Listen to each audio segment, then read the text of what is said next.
So how did I build a business from scratch to where we are today, doing £1 million a month? I get this question asked a lot. And it's quite a simple answer, but it's quite detailed. And I'm going to break it down for you. So success is 80% mindset, 20% skill set. And a lot of people get lost in the 20% in the skill set, in, finding out how to sell better, in what marketing techniques to use, in how do I, influence or inspire people through some messaging or whatever, building a personal brand and all this stuff, which is great. We need that 100%. But 80% of success is in mindset. Now, what does that mean? Well, first of all, we need to define what mindset actually is. And mindset insinuates the set or the setting of the mind. Essentially like a film set, like a director's film set that has set up something, that has created a set. So the mind is the same. A mindset insinuates the set or the setting of the mind. So my questions to you are, how has your mind been set and who by? So a lot of success comes down to the programming of the mind for success. And my journey led me to the point of understanding that I needed to reprogram my mind for success. And it's a thing that you never stop doing. The more success you want, the bigger the success you want, or you need to reinvent a version of success, you need to now shift what's in here. He said you don't go and change the outside world, you shift the inside world, and the outside world just shifts. And what did I do to do that? You see, I haven't come from a background where we were gifted with a lot of money. The financials was always a struggle growing up, and that served as a purpose to get me to where I am today. So I'm unbelievably grateful for that. But I understood that actually for me to now build and develop success, I need to now become a different version of myself.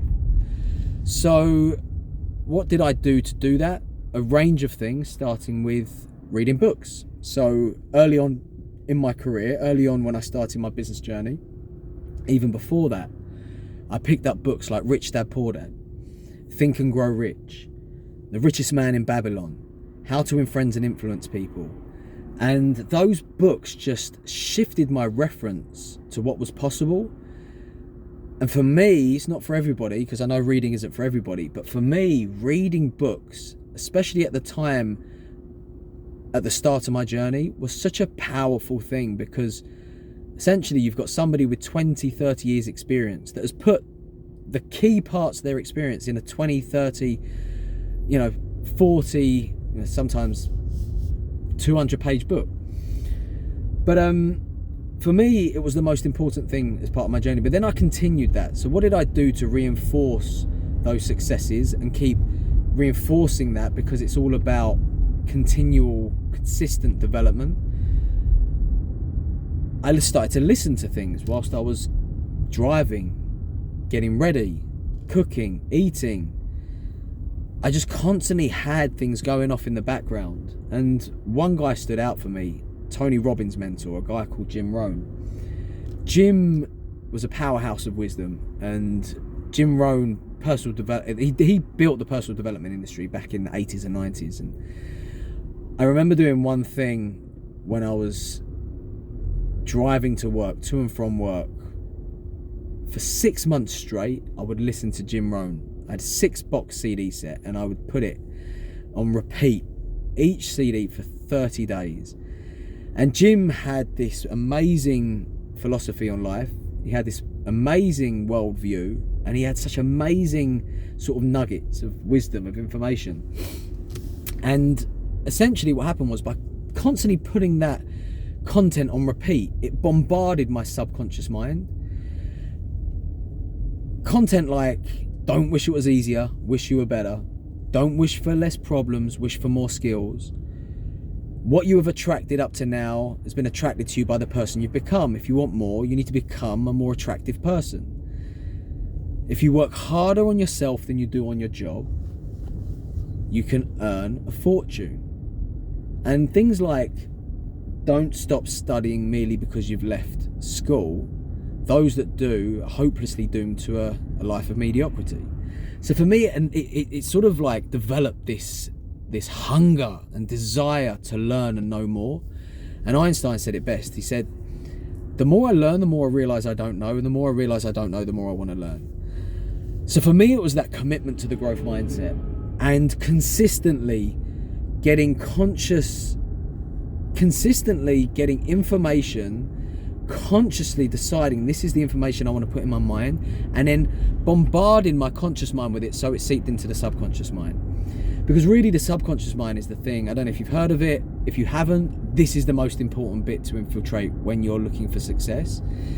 You need to penetrate the subconscious mind, because if you've got some limiting beliefs around money, for example, because you grew up believing that there's not enough money out there, which was my experience, because that was the messaging that I had in my life as a child, then what would happen if I try and consciously make a decision to earn more money?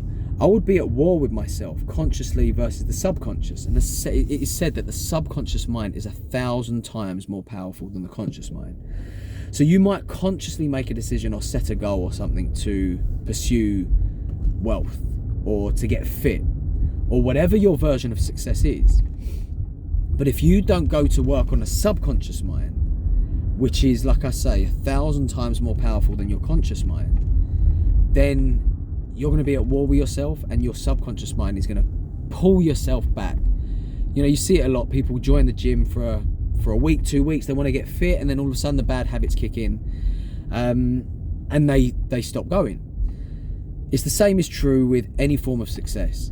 It starts with the mind. It starts with really understanding your makeup, knowledge of self, understanding how the mind is built, how your mind has been built, looking at the messaging that from early on, from childhood, that will lead to certain beliefs later on in life, and saying, right, well, what do I now want to start to believe? How do I gain a different reference point from people that are successful in that field? So for me, very early on, it was Tony Robbins, Jim Rohn, Richard Branson, all those sort of people. And I said, well, if I want financial success and I want to build a business, I need to get their reference point for life.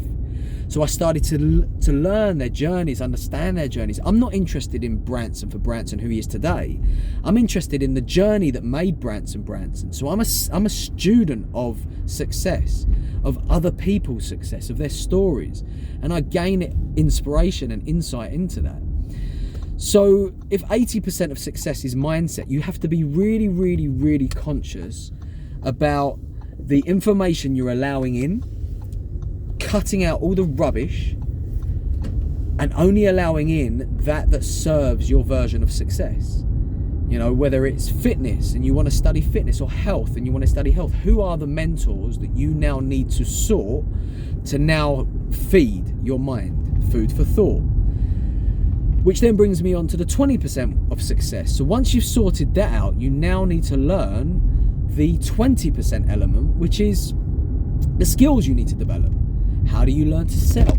How do you learn marketing? And if there are two fundamental skills you need to learn early on in your career for business, because, you know, I get asked, how did I build my business? Very early on, it was how to sell, how to speak to people, how to step into their world and understand their needs, to really care about somebody, to say, right, you know what, they have this problem. I have a duty now as a salesperson to offer something that can add value to their life, and in exchange for that value, I can charge. That's real sales. Secondly, it was about the marketing elements, and I'm not talking about any branding, any personal brand, any thing that makes your marketing look nice. I'm talking about pure performance marketing, and it all comes down to leads or referrals. Show me a business that can generate leads or referrals cheap enough, and that's determined by how much you're selling something for. And show me a business that can get leads in cheap, and show me a business that can get a high volume of leads. And a business owner that has found that is onto something. There's a growth machine there. So whether it's leads or referrals, your job is to understand whether what you're sitting on has the potential to grow. Where are my people hanging out? Where are they making buying decisions? Okay, well, I need to generate a website that then, feeds traffic into it, that then has call to actions, to take action, to sign up here, or leave your information here, or call us now, or whatever. And then on the back of that is the sales techniques and the sales tactics and the desire to help somebody be able to convert that lead into a paying customer. Once you have that, and that's what I'd say is, if anyone asks me how did I do it, because success leaves clues, and if you ask anyone else, it's the same thing. First, they got their mind right. It said if you're not programming your mind, somebody else is. And trust me, you don't want other people programming your mind in society nowadays. And then secondly, it's about, right, well, what skills do I need to develop to be able to build what I need to build? And in the business world, it's all about performance marketing. How am I generating leads? Not making my website look fancy, not making personal branding, all that stuff. How am I generating leads? And how am I converting those leads into paying customers? And then if you want to generate more leads, or expand that client base by selling more things to them, because either you can grow your client base two ways: client acquisition or client expansion. So either you generate more leads, or you expand your customer base. You work with the same group of customers and say, how can I sell more things that align to that customer base? For example, we were doing waste clearances, then we started to sell skips. We didn't need more customers, we just sold a different thing to the existing group of customers. So hopefully that's helped. Again, if that helped one person, 10 people, 100 people, 1,000 people, whatever, those are the most important elements for success early on. Until next time, hopefully this helps.